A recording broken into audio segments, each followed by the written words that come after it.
when the disciples come to him tired, he does not say, "Go away from me and get yourself together.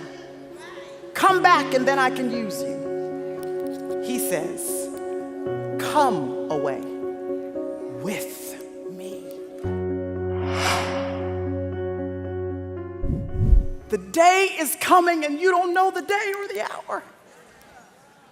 Neither do I, when we're going to have to stand before him and give an account for how we handled what he had entrusted to us. I'm asking you tonight, how are you handling your assignment?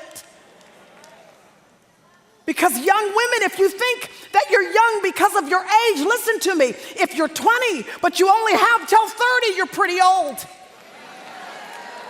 If you're 50 and you're going to live until 100, then you're pretty young. Age is just a number, my friend, and you and I cannot qualify young or old based on our birth date. It's based on our death date, and since we don't know when that day is, that I implore you, sisters, by the mercies of God, to walk in a manner worthy of the calling by which you have been called.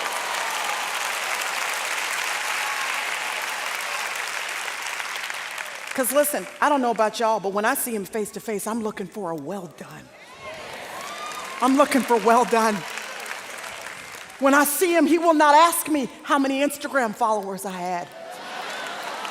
He will not wonder whether or not folks liked my post. He will not be interested in whether or not my selfies were perfectly lit. He will ask me, did I know his son?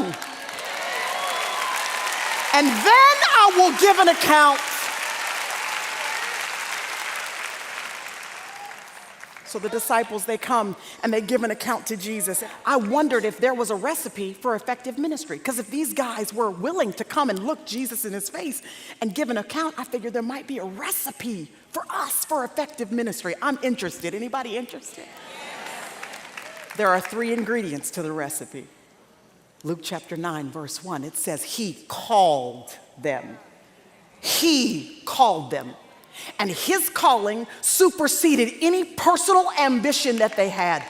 They laid down whatever they were going to do because they heard the call of God beckoning them to do something else. The beautiful thing about that entire picture is that all of the glory of God the Father, all of the glory of heaven was packaged in human flesh. Jesus wanted so much, God the Father wanted so much to make sure that he could speak and so that humanity could hear that he left his throne in glory, put on flesh so that the disciples could hear his call. And in the same way, he has given us the Holy Spirit so that each and every one of us have the privilege to hear the calling of God on our lives. The conviction, the unction, the pressing, the fire that is shut up in your bones, sending you in a particular direction. Heed the call of God on your lives. Then they were not just called. I love so much that before he skips to the third ingredient in the recipe, sending them, I love that before we get to the third one, there's that second one. He did not just call, but then he gave them power and authority. It means that what he was calling them to do, he was simultaneously equipping them with supernatural power to be able to pull it off. So it's good news for anybody in the room that you feel like you've got a dream that is way over your head. You've been called to do something you don't have the money for, you don't have the time for, you don't have the patience for, you don't have the gifting for, you don't have the talent for, you don't have the connections for. The good thing and the great thing about our God is that he does not call people who are already equipped. He calls you. And then for the people that say yes, he equips them with what they need for the calling.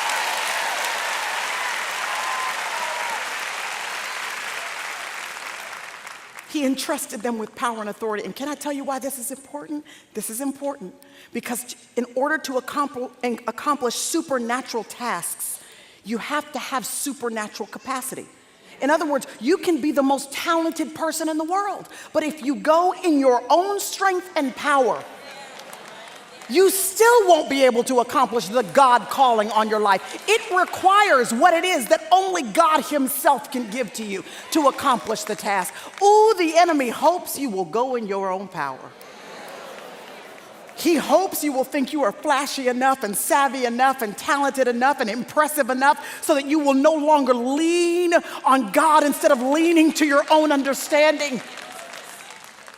But it is not by power and it is not by might. It is by the Spirit of God. And some trust in horses, other folks trust in chariots, but not us. We trust in the name of the Lord our God. So he called them, and then he entrusted them. He gave them some treasure, and then he sent them. He's the one who did the sending. Resist the urge to send yourself. To do something that it is not yet time for. Because just as important as our calling is, that is equally as important as the timing is in which that calling is outworked in our lives. And if you go too soon, you might, if you give birth too soon to that which God is trying to produce through you, you might abort what it is that he's trying to accomplish in you. The spiritual backbone, the fortification that he was trying to establish in you so that you could handle the spotlight when it hits you. Because listen, that spotlight that you may be craving, if it hits you and you have no character, it will burn you to a crisp.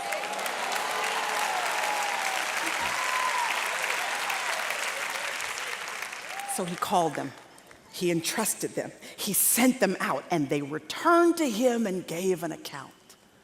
They were tired. The disciples had been given it everything they had. And I know there are some of you in the room and you would admit that you haven't done it perfectly, but man, you've sure been purposeful. You've been intentional about this marriage. You've been giving it everything you've got.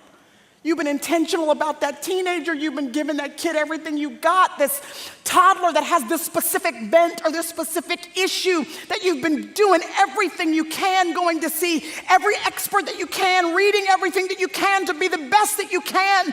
As a mother, single mother, you've been giving it everything that you've got, working the jobs that you've got to work to keep food on the table. You've been giving that business, that ministry, that endeavor, everything that you have, and you, the disciples, are tired. The good news about Jesus is that when the disciples come to him tired, he does not say, "Go away from me and get yourself together. Come back and then I can use you." He says, "Come away with me." In other words, listen, the cure for your exhaustion is intimacy with Jesus. That's the cure, y'all. I'm saying, I agree. Take the holiday, take the vacation, tell them you need a little sabbatical, you got to step back for just a little bit, you need a little margin in your life. Take the holiday, but don't take a holiday from Jesus. Don't take the sabbatical from your relationship with the Lord. Prayer shouldn't exit your schedule because these are your rest days. You still need to be the deer that pants after the water. Your soul has still got to be replenished and can only be replenished when you have intimacy with him. And you're trying to figure out, Lord, you told me that I was going to be replenished. You told me that I was going to be refreshed. You told me that you had something that you wanted to give to me. Why would you take me here to this place where I'm being pressed down by a multitude of issues and concerns and frustrations? There's something overwhelming me that is bigger than what I feel like I have the capacity to handle. Why would you bring me here? This tells us that the story of the feeding of the 5,000 is not just about the 5,000. It's also about the disciples. It's not just about the multitude getting fed. It's about the disciples being fed physically, spiritually, emotionally. And it tells us that the 5 loaves and the 2 fish are the gift to the multitude. But it's the multitude that's the gift to the disciples.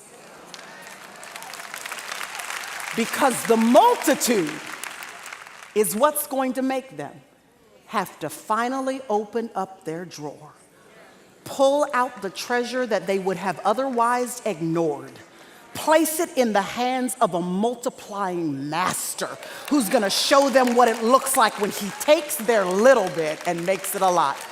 There is no replenishing like watching God multiply your loaves and fish.